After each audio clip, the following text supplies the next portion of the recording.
Hello there, how are you? This is your man Bahailu from English for Africa channel, and this is episode 15 English for university and college students. In this video, we are going to learn about relative clauses. So I'm going to give you the meaning, the uses of relative clauses and relative pronouns in academic writing. So stay tuned at the end of this video. Let's hit it! English for university and college students grammar lesson. In this lesson, we're going to talk about how we can use relative clauses in academic writing and academic areas. So in this lesson, we are going to see these four sections. First, we are going to see the meaning of relative pronouns in the relative clauses, and then secondly, we are going to see the two types of relative clauses. Thirdly, I'm going to give you relative pronouns used in defining and non-defining relative clauses with brief examples. Finally, I'm going to give you some grammatical rules to help you understand the meaning difference between defining and non-defining clauses and how you can use relative pronouns in a sentence. And finally, I'm going to give you some tips that will help you to know if a clause requires the subjective or objective case of a relative pronoun. So let's get started. First, let us see the meaning of relative pronoun. A relative pronoun is used to refer to nouns mentioned previously, whether they are people, places, things, animals, or sometimes ideas.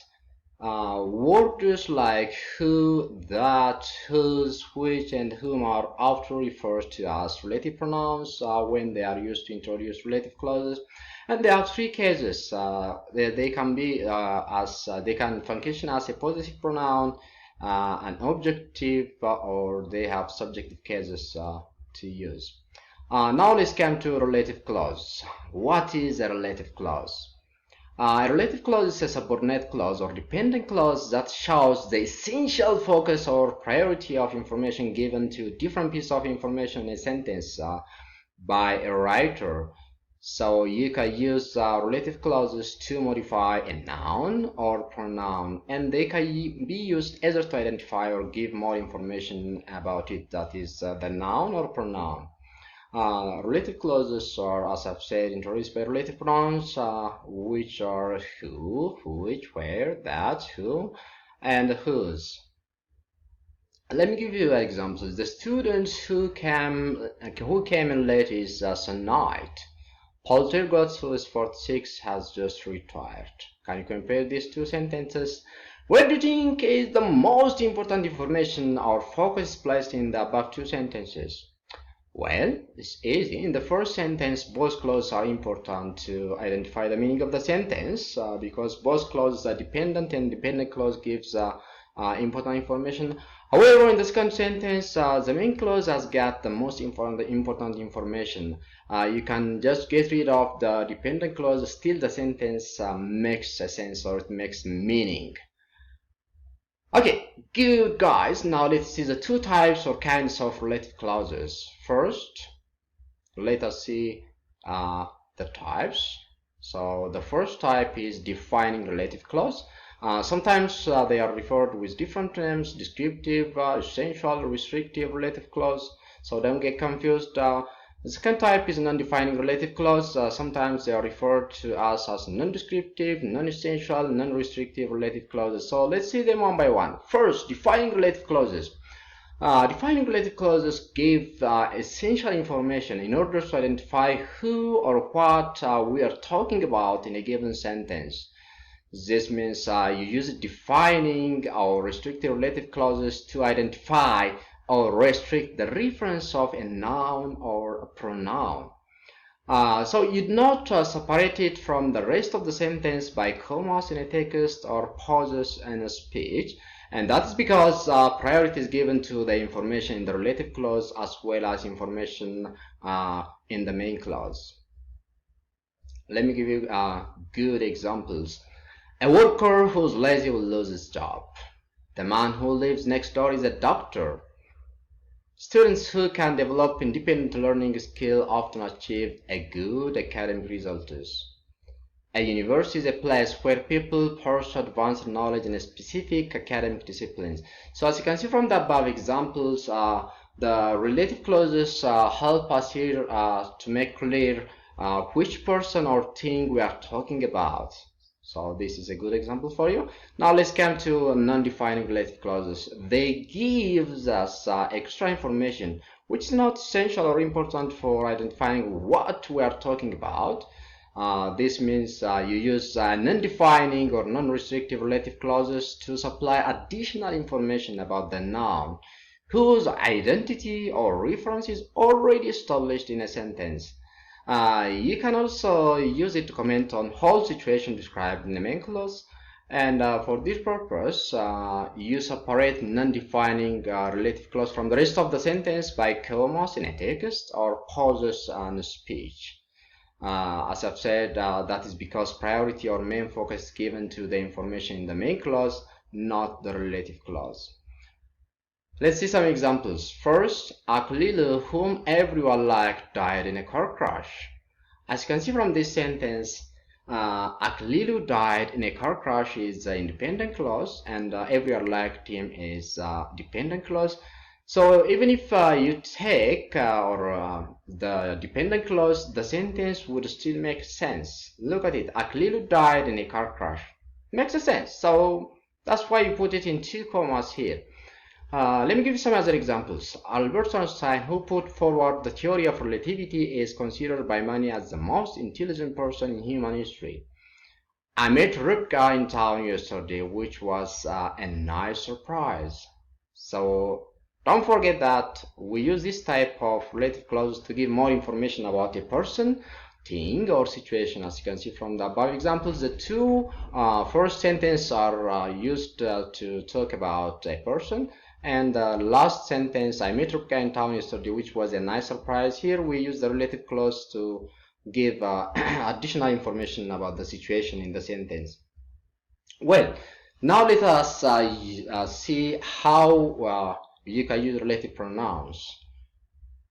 First, let us see relative pronouns used in defining relative clauses. So here I have provided you a summary of relative pronouns used in defining relative clause in 3 cases, that is subjective case, objective case, possessive case. So you need to just study them so that you can know where to, when, and how to use for a person, for things. Yeah. Let me just run over them one by one.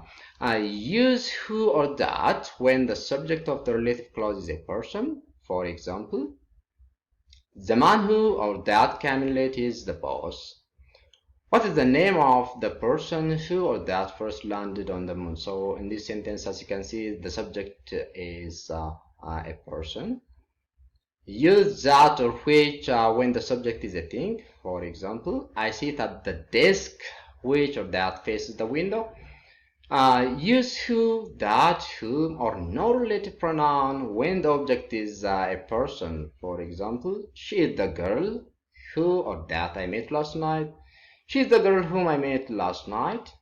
She is the girl I met last night. So here we have object. The object is a person in this sentence. That's why we have used the integer rules. Now let's move on.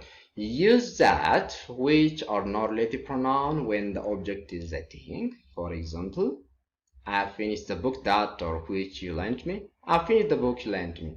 So it works again.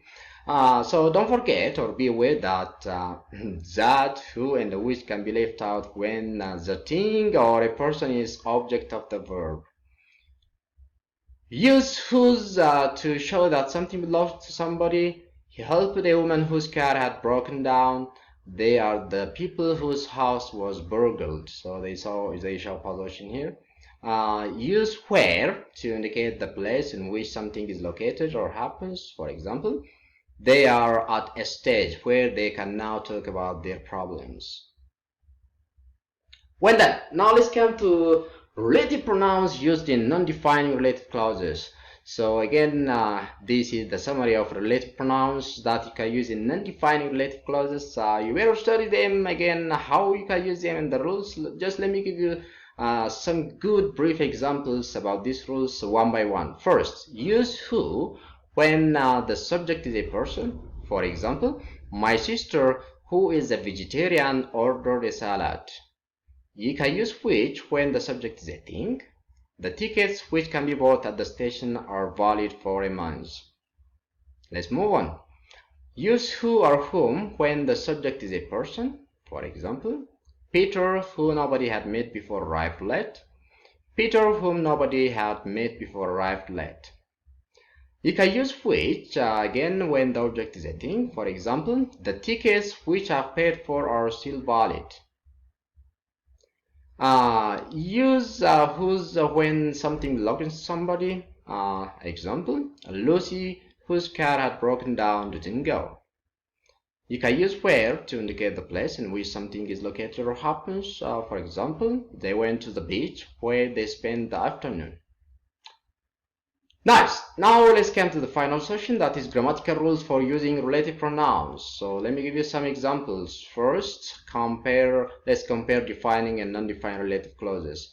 The meaning of the sentence changes if you use a non-defining relative clause rather than a defining relative clause. Just let's compare the following sentences or examples. First, non-defining relative clause. The students who had revised hard passed the exam. This sentence means all the students revised and they all passed the exam. However, if we make it defining, the meaning totally changes.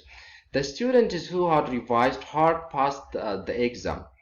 This means only some of the students revised and these were the ones who passed the exam. So be careful over the meaning is. Let me give you an additional example. Would you try to see the difference of meaning in these sentences? My brother who lives in Harvard is a captain. So this is defining. It means I have two or more brothers and one of them is a captain. Which one is a captain? The one who lives in Harvard. When you make it non-defining, the meaning totally changes again. My brother who lives in Harvard is a captain. So the meaning is I have one brother and he is a captain. Let's talk about leaving relative pronouns. You can sometimes omit the relative pronoun in a defining relative clause to create a more concise style in your writing. However, you cannot do this in non-defining clauses. Let me give you an example. Half of the training sessions that are arranged for the athletes have been cancelled due to bad weather. So you can get rid of the relative pronoun here. The designer who or whom you saw at the party last night is Girma Lechalu. So you can even get rid of them because these are defined relative clauses. Third, let me give you one question that many students asked me in my professional status. Why we do not use relative pronoun that in non-defined relative clause? This is the question many students asked me in my profession. So as a pronoun, that is used for identifying somebody or something. Therefore, we cannot use it in non-defining relative clause because non-defined relative clause give additional information. So as you can see from the examples, it happens in this way.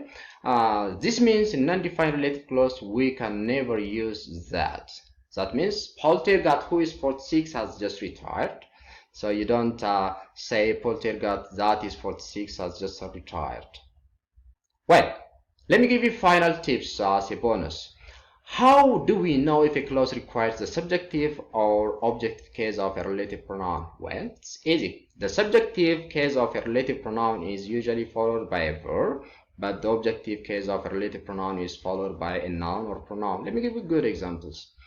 Look at this sentence. The long-legged girl who wanted to go with you was half asleep. Who is a subjective case in this sentence? Wanted is a verb. See? The students whom you greeted yesterday speaks French.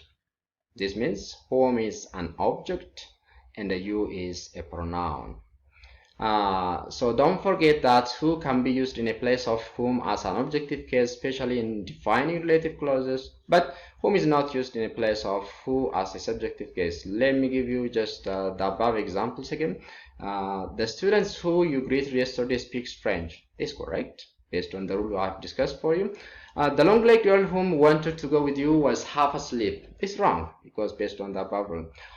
So this is what I have for you for today. Thank you for being with me. If you have any question, just drop it down under my comment section. Until I see you next Friday. Bye for now, guys. See you next Friday.